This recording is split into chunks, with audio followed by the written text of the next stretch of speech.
everyone, and welcome to Not Just Numbers, Honest Conversations with a Financial Advisor and Lawyer. I am Madison Demora, and I am here with Mike Garry. Mike is a financial advisor and a CFP practitioner and the founder and the CEO of Yardley Wealth Management. He is also an estate planning lawyer, and his law firm is Yardley Estate Planning. Hey, Mike. Hey, Maddie, how are you? I'm good. How are you? Good. Back to recording on Monday again. Yes, yes. All right. So today we are going to talk about Roth conversions. Are you thinking about converting your traditional IRA to a Roth IRA, but not sure if it's the right move? In this episode, we're breaking down everything you need to know about Roth conversions, how they work, their tax implications, and whether they fit into your long-term retirement strategy. We'll discuss who should consider them, when the timing is right, and how much to convert. If you're looking to optimize your retirement savings and minimize future taxes, this episode is for you. So let's start right in the basics. Mike, what is a Roth IRA and what are the key differences between a Roth IRA and a traditional IRA? Sure. In a Roth IRA, you don't get a deduction for your contribution. Everything grows tax-free. And then when you take money out, it is tax-free to you. A traditional IRA, you get a deduction. You possibly could get an income tax deduction. And then when it grows tax-free. And then when you take it out, anything you take out is taxable to you. That's a gross oversimplification of both of those things. But the main thing is on an IRA, you get a deduction for putting money in, but then pay tax when it comes out. The Roth, you don't get a deduction, but then don't pay any tax when it comes out. One big difference is, two big differences are for your Roth, you don't have required minimum distributions like you do for a regular IRA. And when your beneficiaries take it out, they do have required minimum distributions over 10 years, just like an IRA, but it's tax-free to them. So it's very, very different. For regular IRAs, you need to take required minimum distributions if you're born in the 50s at 73 and later at 75. In the past, that age was 72, and for 40 years, it was 70 and a half. So for a traditional IRA, you have to take money out of it once you reach your required beginning date. And that amount usually starts around 4% of the value of the account. Now, you don't need to spend it. There are plenty of people who take the money out, have taxes withheld, and then put the rest in their brokerage account to invest, or they live on it and take the money out and spend it. But with Roths, you don't have those required minimum distributions because like the government's not going to get any money on taxes. So there's why make you take it out, right? Yeah. So, what is a Roth IRA conversion and how does it work? Sure. So you can now convert money from your traditional IRA, pay tax on it, and then put the money into a Roth IRA. And so say, for example, you have $50,000 in an IRA and you think that it makes sense to have a Roth. So you convert, you need to figure out how much to pay in tax because it'll be a taxable event.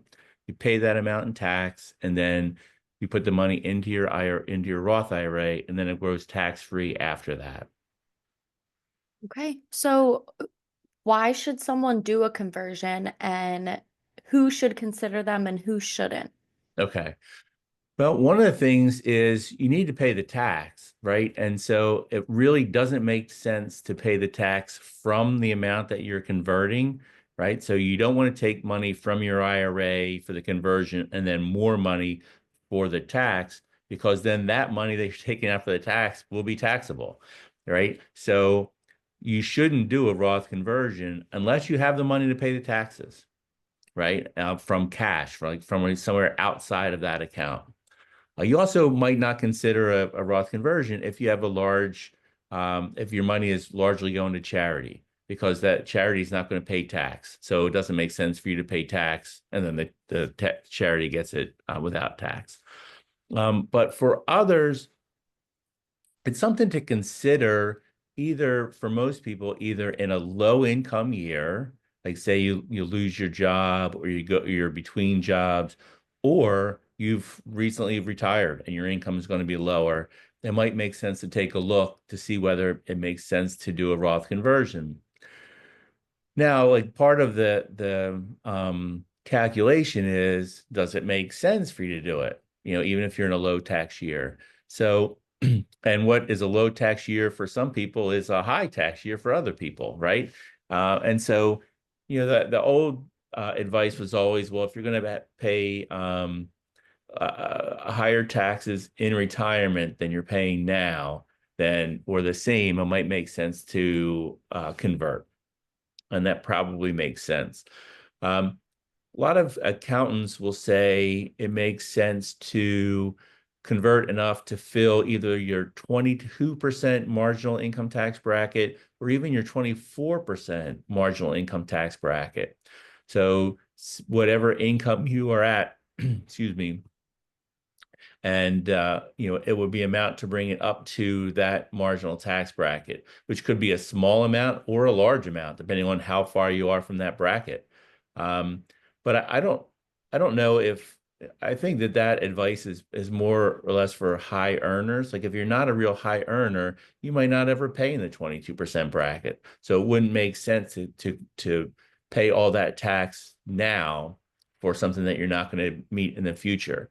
So I think the realistic way to look at it is look at your sources of income now, look at your sources of income in retirement, see how they line up, and then see if it makes sense to do that conversion, because it will reduce your overall taxes during your lifetime.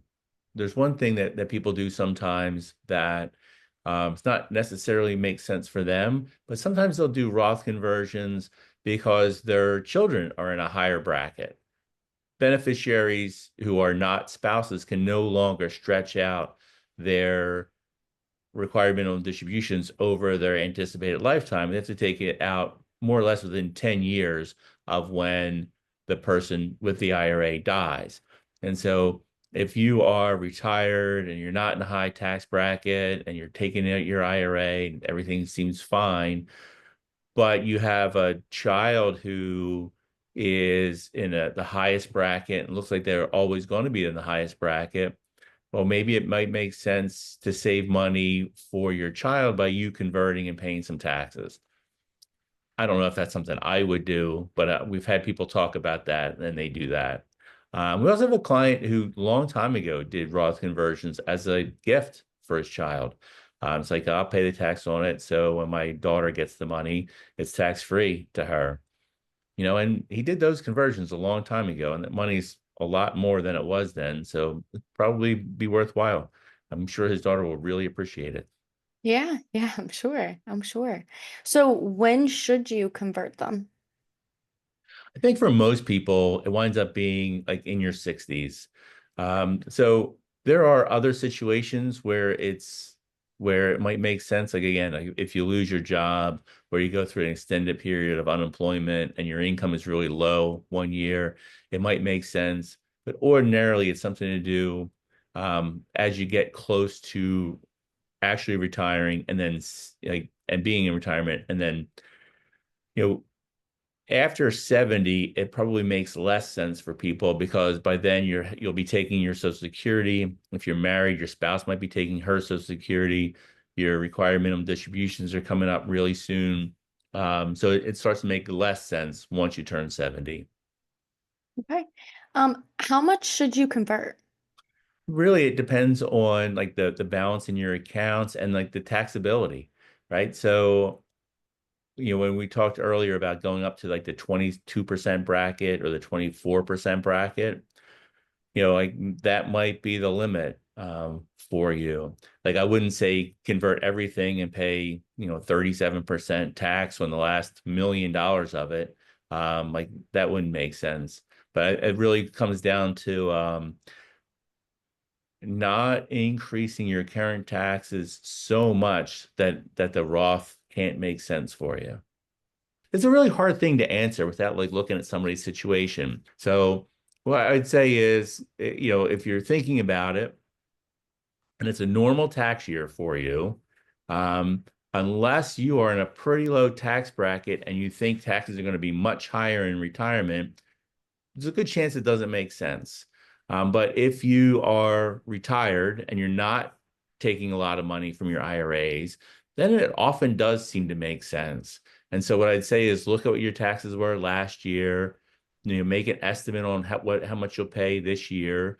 Google what the 22% marginal income tax bracket is for your filing status, whether you're single or married or and see what that income is and take a look at if that makes sense for you. And will you have enough money to pay the anticipated taxes, right? And so that's often a thing. Like, well, maybe you want to convert more, but you really only have enough money to convert a smaller amount because you need to have the money available to pay the taxes, in cash, like in a checking or savings account, not in an IRA. What are the tax implications of converting to a Roth IRA? Sure, you pay current tax now, well, the year you convert, on the Roth, and then on those amounts that you convert, you won't pay tax in the future, and your beneficiaries won't pay tax in the future. Okay, awesome.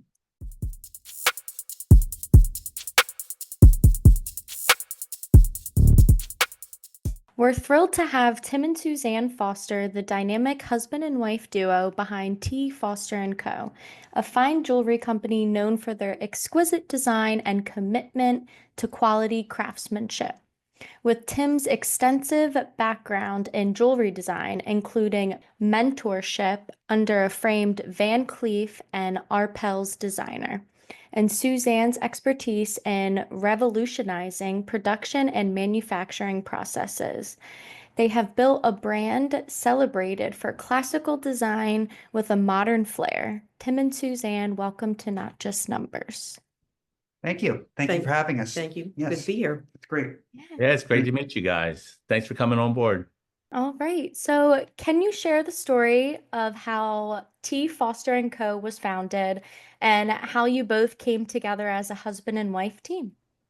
So we started our business in 1982. So that's a lot of years ago. We're not counting all those years. And we started here in Yardley Borough. I had a background in jewelry already since I was about 14 and kind of built that business, starting it on my own when I was 25. A couple of years later, Suzanne came and joined with me, and together we've been working for more than 40 years together. And the thing about us is that we always envisioned our product as a brand. So we're not typical jewelry store in the sense where we're buying a manufactured product and then just retailing it. We're designing it, we're manufacturing it, and we're retailing it, which is quite a difficult task, but it's what we've always known in terms of the jewelry business and how to be unique in the field of many, many really excellent jewelers that are out there. And that enables us to control quality and pricing and design at a very high level. And we have a great reputation over all these years of serving many, many local families, a little bit of a national audience, not gigantic, but there is some.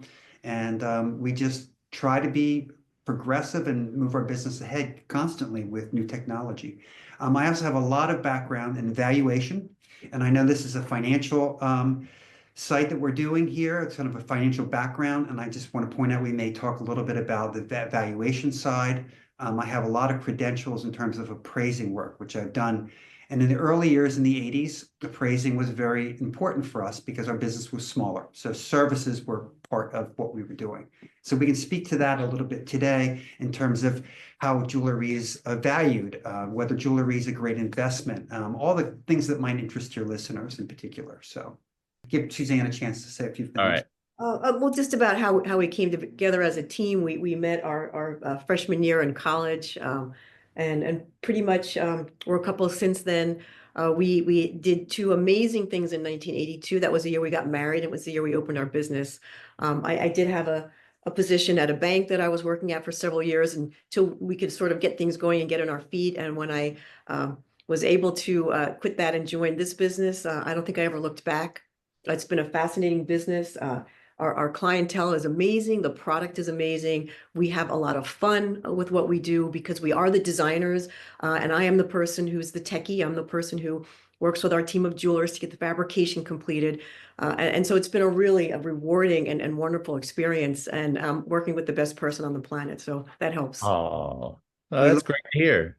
to do. That's why we're continuing to do it well into our sixth decade, and we just love what we do. So Tim, you've worked with renowned Van Cleef and Arpels designer. How has that experience shaped your approach to jewelry design? well, jewelry design, like anything, like clothing design or even architectural design, all these things, they constantly morph and change. So when you first start out, you might learn the basics, the fundamentals of, for example, drawing. So I tend to draw a lot of our designs. And when I work with the GIA, which had a wonderful program, it was in New York City. It was a 5-month program, and it had a retired designer from Van Cleef and Arpels, which was an amazing man who taught us how to find balance in design and also taught us how to draw, which was really important back in the 80s. Now, today, we're really making a lot more things by CAD and computers. So things have really kind of evolved. But when you talk about design, we need to design things that are going to appeal to people. And we believe that things that are comfortable, things that are worthy of wearing every single day, that are not ridiculously overdressy. These are things that meet the marketplace today. So we're always studying design and always studying the ways that we can be more appropriate to the marketplace. And so it's an ongoing learning process. There's no question about that. And we learn about it all the time, you know. So that was kind of just the beginnings of my background in design. So, and it's nice to be in a room full of other students that are going down the same path because you share that camaraderie, you know. And Sure. yeah, it's exciting. Sure. Very cool. Thank you. To add to, studying with this designer really helped Tim with his artistic skills for rendering pieces of jewelry that people could look at a drawing and say, yes, please make me this. I think in today's world, we are so inspired by the individual gemstones that we source and purchase. And that's really gives us a lot of inspiration, so that we bring out the beauty of the stone that we purchased and make something that's really enhances all of its attributes. So it's a big, I think, motivation for us now and big guideline for us now. Many people ask us, where does design start? And for us, in a lot of ways, it starts with the purchase of gemstones. So we do a lot of traveling, world traveling. So we can source really high quality colored gemstones mostly, which is one of our specialties. And people love the expression that I use, which is when we're searching for quality gemstones, we say it's like a needle in a haystack, because what's in the marketplace is 98% something we cannot use, that's not pretty, that's more mainstream or more budgety. So what we are looking for, it takes a lot of effort. So it might be one gemstone in 10,000 that we actually would consider buying. So it's like finding that needle in a haystack. And Wow. together we've been very good at that. And we have to go to Europe. We have to, go to other shows that are really important today and just look at all this product that's coming out of the earth every single year. It's very exciting. What's new in rubies? What's new in emeralds? What's new in other colored stones? And it's always changing, and it's incredible. And this plays into valuation too, because the only way you can possibly appraise this product that is known as fine jewelry is to know what the marketplace is doing constantly. With stocks and bonds, right? You can pull it up on your computer. That's great. But with like the emerald market, you better know what's coming out of the ground this year and what it looks like and how much they're charging per carat, because you have to factor that in. Because when I write an appraisal for valuation, it's okay, you're insuring this piece. If you lose it, we have to remake it. What's it going to cost to remake the same thing? No, it's a target that you have to try to meet. And it's very specific knowledge. So all this travel to further our designs and buy our product also plays into the valuation side of our business. And I have a lot of credential for that on our industry, because it's not an easy thing to do. So Such a great stock market analogy. Thanks for that. Yeah, stock market, right? There's a few thousand stocks that publicly trade, and there's millions of people every day buying and selling them. So it's really easy to know what. Now the price might change by a couple percent in a week or a month or something, but it's pretty. You know what the price is, and the whereas like stuff comes out of the earth every year, and there's I would say there's probably way more gemstones every year than there are publicly traded companies. And so right. you need to travel. Did you say you go to trade shows or Usually today, okay, yeah. And they can be all over the world. We don't source things at mining sites. That's kind of a different world. okay, We buy what's called polished, which are goods that have already primarily been cut. That doesn't mean that we don't recut them to make them more beautiful, which we often do, but we wouldn't venture into buying a rough piece of gemstone. okay. Very So different. in this needle in a haystack Yeah. is really this is fascinating to me. Like I don't know anything about this, right?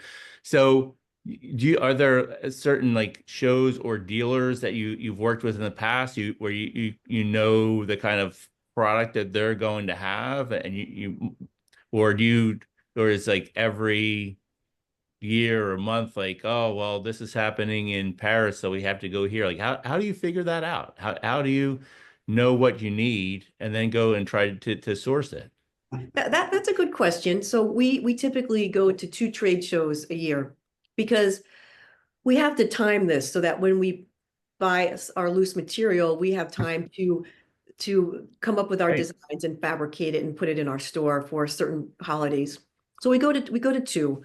One is in Arizona, in Tucson, and the other one was in Basel, Switzerland. It's now moved to Geneva. Okay. Two totally different types of dealers, but dealers from all over the world come to each of these shows. So we've been in business a long time. We have suppliers that we will stop by and visit every year, but we Sure. don't necessarily buy from them every year because their inventory is constantly changing. So Okay. we're meeting new people all the time.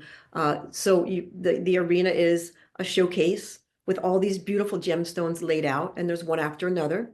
And so we'll just walk around until something just catches our eye. And so we will visit our regular suppliers. Sometimes things catch our eye, but we're always finding new suppliers and new people to work with. Okay.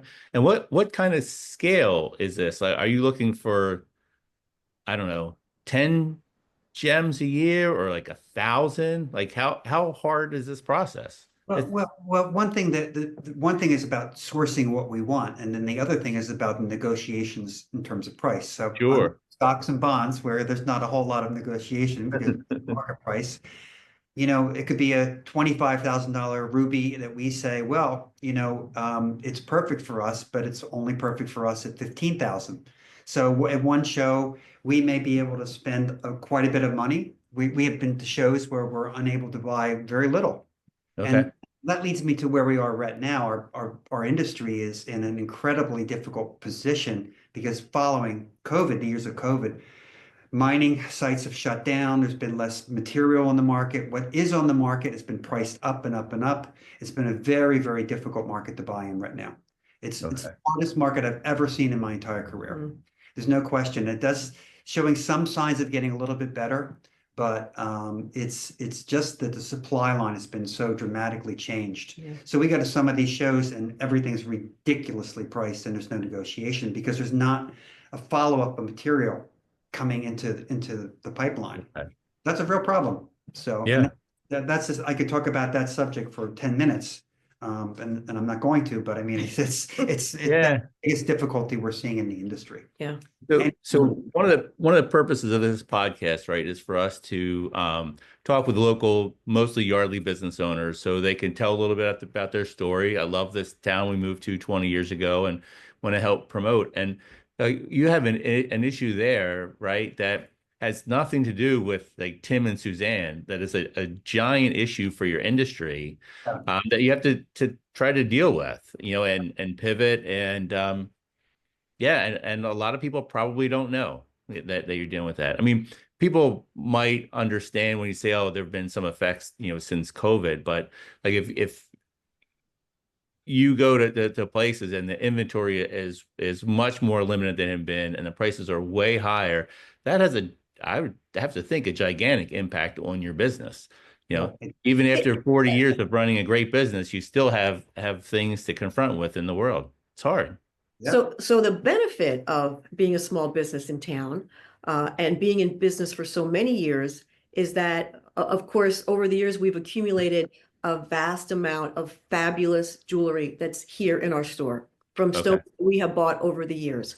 So all of those are extremely reasonably priced because they're from the old market, and we don't mark things up to go with increase in price. So we have the ability right now, when things are a little bit elevated because of the still backlog from COVID, to be very selective in our buying, buy things that are of value, but we have all the things in our inventory right now to fall back on.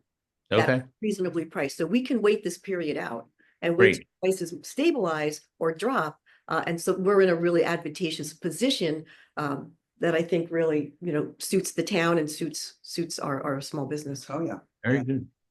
Suzanne, how have you revolutionized the production and manufacturing process for T. Foster and Co. over the years? That's a very technical question. So I am the techie. I have some creativity, so I do a lot of the design work as well, but I'm the one who works with all my jewelers. And over the years, the way that jewelry has been manufactured has changed pretty dramatically. And so me and my jewelers are keeping ahead of those trends. For example, we used to hand carve waxes. And they were beautiful, but maybe not always symmetrical. A wax is a model where many pieces of jewelry start. They actually start as a carved piece of wax. As a carved piece of wax, and it goes through the casting process. So now we generate our designs through the CAD, and they're much more symmetrical. They can be more delicate and more interesting in the design because you're using computer modeling. So that's one of the ways. Many parts of the jewelry industry, though, it's handwork. So where I feel like I've been revolutionary for us is to find the very best craftsmen who are doing this amazing handwork, because that's one of those dying arts. As things progress, there's very few watchmakers now because everything's digital, and so as things change, it's important to always keep ahead of who is really the best in their field and sourcing out those craftsmen that are doing our fabrication for us. And that's another challenge, is because that's always evolving situation. Because if there are less and less of them over time, that doesn't make it easier for you. Oh, it doesn't. No. Yeah, but we have some really fabulous fabricators and jewelers for us, real craftsmen that work with us right now. Oh yeah, that's the key. That's our key. So, and that helps us bring a really quality product at what we would say is a very reasonable price for the level of quality that we're offering in terms of the marketplace. And that's also what we strive for, is really excellent value. All right. What inspires your current collection, and how do you balance classical design with a modern flair? Well, first off, I think that more classical design is the type of jewelry that people will wear every day. And the thing that we hear from our clients most in the last, I would say 10 to 15 years, is that I want a piece of jewelry that I can wear every day. That I can wear playing tennis, and I can wear going out to dinner. I don't have to be at a ball or a black tie event to wear those kinds of pieces of jewelry. So I think that we have to balance cutting edge design with that classic feel. So we constantly kind of tweak that and toy with that, and we generally get it pretty right. But if we don't make a product that is appealing to the marketplace, then we really wouldn't have much of a business. So very important to refine that. So also, just to note too, we source out, Suzanne sources out all the parts too that go together and make these pieces, the wearability part of it. They're lightweight, they feel good on you. Suzanne's really good at knowing what to get to make sure that it feels good on the person as well too. Yeah. So yeah, we have a little joke kind of that we say we get very little returns from our jewelry. Very little. I mean, it's like 1% if it's even that. And when we get a return, the joke is, well, it's either one of two things. One is not comfortable, which is very rare. Something about the piece of jewelry is not comfortable for the wearer. The other reason is that the gift giver gave them the exact same piece of jewelry previously, so now they have two. And that happens with guys. Guys will do that. Yeah. Oh, I bought you that diamond bracelet last week, and it's the same one. Oh, how about that? So yes, you can return it. I'm going to say I'm guilty of that. Hey, So I have done that. yeah, we see it. Yeah. We get our product so right that we make people just skip out the door once they see it, especially our custom work. It's just people are very, very happy with the whole experience with us and the product and the way we treat people. It's really it's something that we work very hard at. Great. How has the rising price of gold impacted your business, and have you noticed a trend in customers trading in or upgrading their jewelry? Yes, it's had a little bit of an impact. The price of gold obviously affects the end price of our product.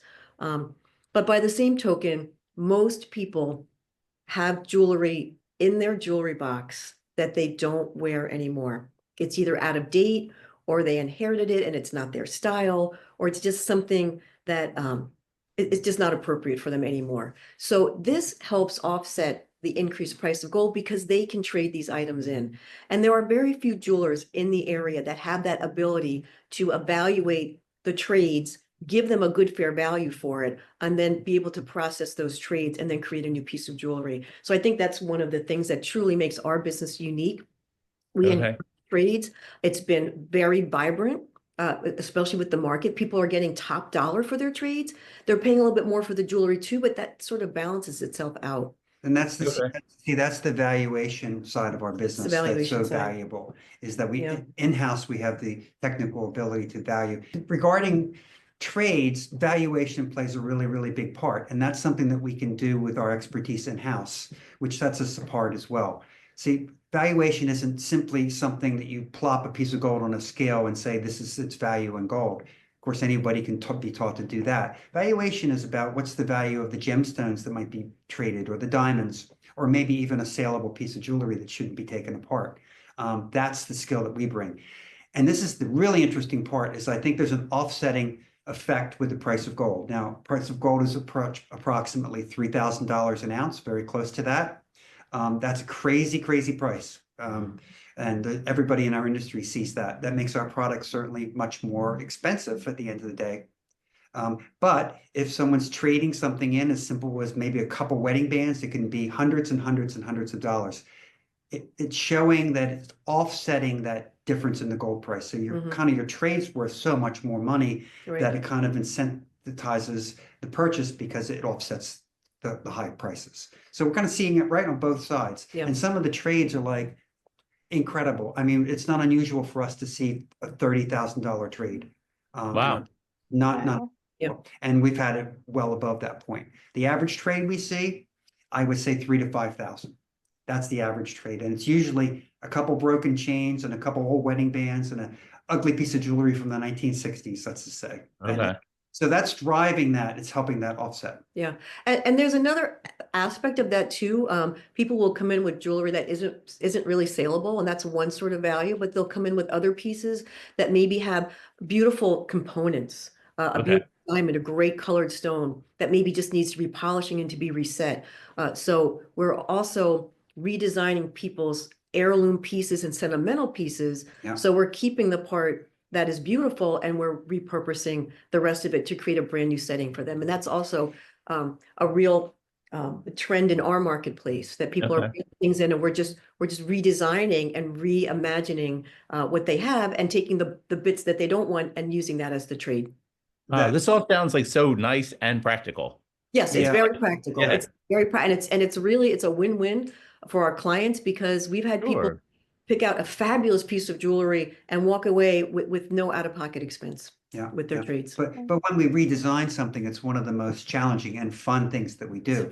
And if we get back to the design element of that, you're looking at something that you're going to take apart necessarily. We're going to use the sapphire, and we're going to use these diamonds, and we're going to recreate this, and we're going to repolish everything, because we recycle everything in our industry, not just the gold, but the diamonds can be repolished. they often need to be, or colored stones can be recut to be more beautiful. And the things that we've taken that are really just a mishmash and they're turned into a fabulous fine piece of jewelry. You know, it appears on our website as well, the before and afters. It's amazing. And it's an exciting thing for us to witness because it's like it morphs into something so wonderful in the end. Yeah, and we do usually feature, if people are on our email list, we usually do feature one email a month, which goes over specific before and after scenarios, that real life things that we took these pieces of jewelry and made this. So that's kind of a fun thing. Our clients really like those emails in particular. Yeah. I think that's a great idea because you know, like telling stories or showing what you've actually done makes it more real to people, right? And probably gives ideas and probably helps with people trading in other things. I'd have to think. It gives them an idea of what is possible. And we're seeing that a lot from the local market too. I mean, the local Yardley Lower Makefield market, we're seeing like just a lot of local people that maybe typically we might not see for other reasons. But if you feel like you're halfway there for your purchase, right, you're more likely to get excited, you know, and that's kind of what happens. And that's what happened during COVID. I think that looking back at those years, you know, so many businesses really struggled, but actually the jewelry industry did not. We did. And we did not in particular. We had a very good couple of years during COVID.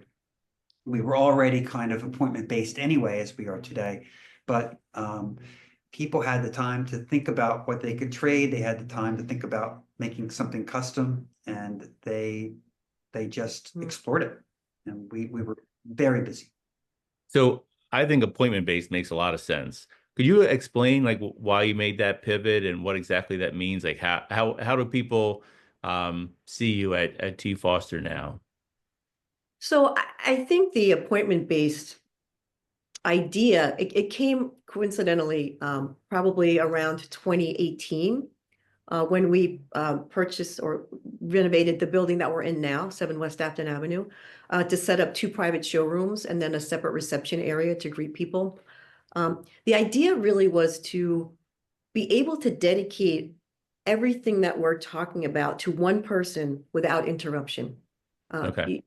So if you have a general store in one giant room, people can come in, the postman comes in, hey, what are you doing? You know, so this way we could really take someone and give them 100% of our attention and time. And then coincidentally, after we set this up, COVID hit the following year. And so we were already set up for this appointment-based. Appointments are also valuable because they give us an idea about what it is you're wanting to do. So prepare. So if you're searching for a diamond or you have a sort of a redesign, we can kind of set things up in advance so that we're ready for you and don't have to have a second appointment.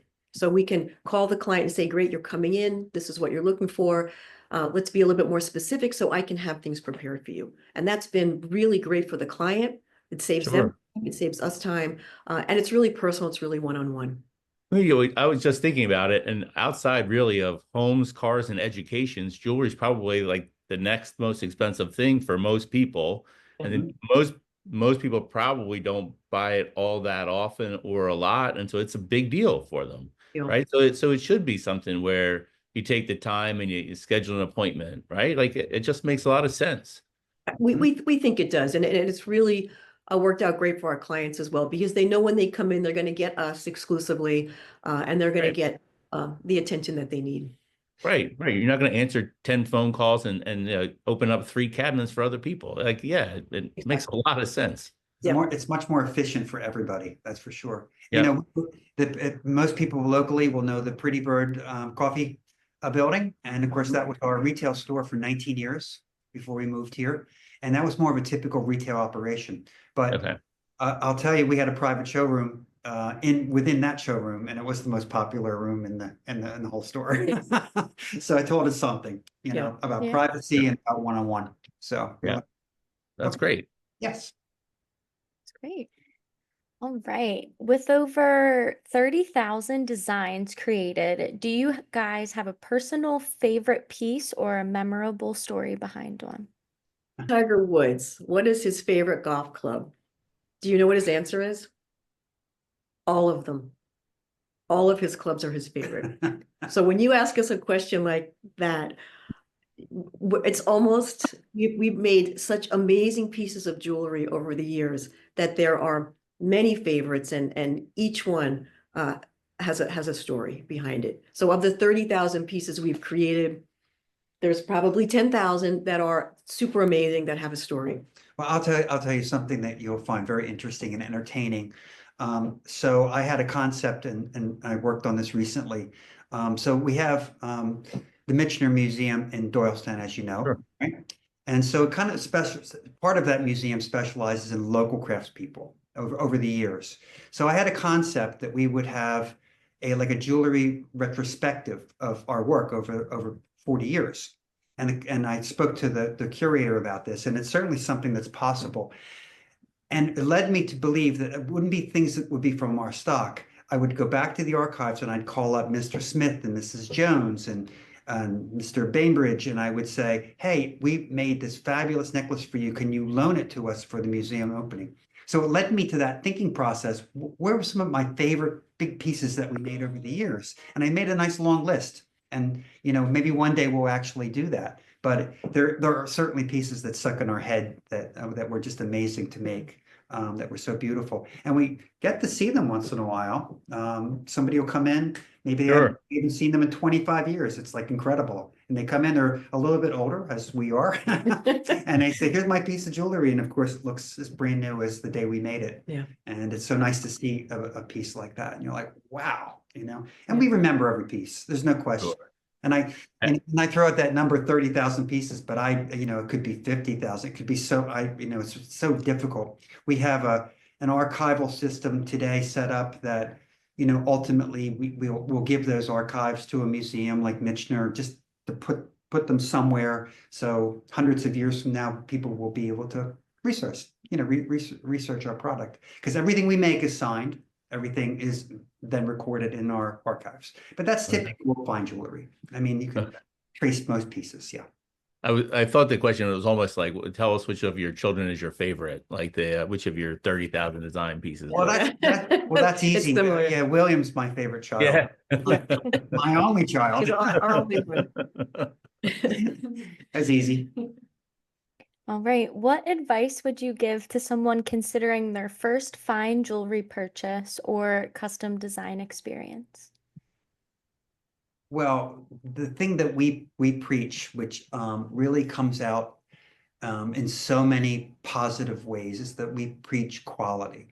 There's so much in jewelry that's mass produced, a lot of things overseas, a lot of things that are, treated and not as genuine as they should be. But when you focus on quality, you wind up with something that you're going to love for a long, long time, and the valuation is going to stay really strong. When we look at a piece that was made 100 years ago or 70 years ago, it gets very high marks for valuation just from its manufacturing quality and quality of stones. Something that's mediocre gets very low marks, and it's always really been true. So our advice is, it doesn't really matter what your budget is. Just focus on buying something that's really, really, really fine quality. So yeah, that's our advice. And I think the second part of that is to seek out an establishment where you feel comfortable. Where the people who are representing their jewelry or are working with you to find the right piece for you, that they really care about you and not just about making the sale. So I think that's a valuable thing as well. Typically, a individually owned jewelry store, you're going to get more of that rather than a chain where you just have salespeople who maybe aren't as knowledgeable. Sure. And sort of sales goals that they're obligated to. Yeah. A smaller business like ours, you won't have that push. And so that would be my piece of advice, is really find an establishment where you're very comfortable with the people, that you feel at ease, that you trust them, and you have that level of comfort. Mm-hmm. So those two things, quality and comfort. Yeah. And our industry is mainly made up of small operations like ours. To be, there you can pick out all the big chains, of course, but if you look across the country, there's just thousands and thousands of businesses that are knowledgeable people that are just small businesses, and that's the way that works, and that's the best scenario. Yeah, it's the same as our industry. Yeah. Right. All right. Where can our listeners find more about you and T. Foster & Co.? All right, Jen, can you take that? So your listeners can go on our website. So tfosterjewelers.com has a lot of information about Tim and Suzanne specifically and their background too. And you can look at all of their old archived jewelry designs on the website as well for some inspiration. You can also go on our Instagram. So we're always posting our new designs on Instagram and any promotion. So like our sale, we have our annual sale going on right now for March. Also on Facebook, sign up for our email list. Emails are going out every week. So yeah, always keeping us in the loop. Can I just make a concluding remark? It's just so strong, so I can only really hold up two of these. These are two trophies of National Jewelry Design Awards we won in our industry. We're the most prestigious jewelry design and jewelry manufacturing award process there is in our industry. We've won 4 of those awards. Wow. And what I say about that is when you're celebrated by your peers, it's absolutely the most greatest honor that you can get. It's not just a review of somebody that's had a good experience with you, which is really important. But when you're in a room of 500 or 600 or 700 people from all over the country, all over North America, actually, and everyone's applauding because you won the award, it's an incredible moment. And we can sit here and say all day that we make an incredible quality product. But at the end of the day, our industry has recognized that we are superior in design. And some of these awards also are for workmanship and quality Craftsmanship, workmanship. yeah. And we're competing against 700 and 800 entries to do that. So Oh, congratulations. That's fantastic. Yeah. we're very proud of that. And Yeah. we Yeah, you should be. probably don't say it enough. Yeah. But there you go. And you know, there's multiple jewelry design award things, like there are multiple everything. But this is the Oscars of the jewelry design awards. It's the American Gem Trade Association Spectrum Awards. So there's a red carpet and there's a tuxedo required and a Yeah. gown. Wow. We have the pictures. I bet there's a lot of good jewelry in that audience too. Yes, Yeah, there is. Yeah. absolutely. Yeah. Yeah. So, and we won 4 years in a row. Then one year we didn't win. We had entries and we had some beautiful things, and we said to ourselves, oh, we didn't win this year. Would have been our 5th year. I'm not sure exactly. And our son said in his very, very diplomatic way, he said, Dad, sometimes you have to give other people a chance to win Yeah. too. I was thinking about Candace Bergen when she took herself out of the Emmy running for Murphy Brown. She won like 5 years in a row and then just said it's time for somebody else. So Yeah, exactly. Yeah, exactly. Yeah. But we keep trying, and Yeah. so But at the end of the day, we've been doing this for 42 years. We absolutely love it. We love to come to work. Our clients are the greatest people. We'll spend sometimes 15, 20 minutes working on a jewelry design and another 45 minutes just talking and chatting and having coffee and getting to know each other better. And that's really what makes T. Foster and Company, I think, such a unique experience. Is we're not just you don't really come in just for jewelry. You come in for the whole experience. I'm sure that's true with your business as well. Sure. It is, Yep. yeah. Yeah, it's not just numbers. That's even the name of the podcast. Yeah, not just numbers. Numbers, Yeah. Not just jewelry. Well, this has been Perfect. fun. Thank you for Yeah. Yes. Awesome. Thank you so much. This was great for us. This I is hope that great. Yes. Yeah. For more information on Yardley Wealth Management or Yardley Estate Planning, you can visit our websites at yardleywealth.net and yardleyestate.net. You can also follow us on socials at Yardley Wealth Management. Don't forget to smash the like button if you enjoyed this episode. This podcast has been produced by Madison, Demora, and Mike Garry with technical and artistic help from Poe Productions.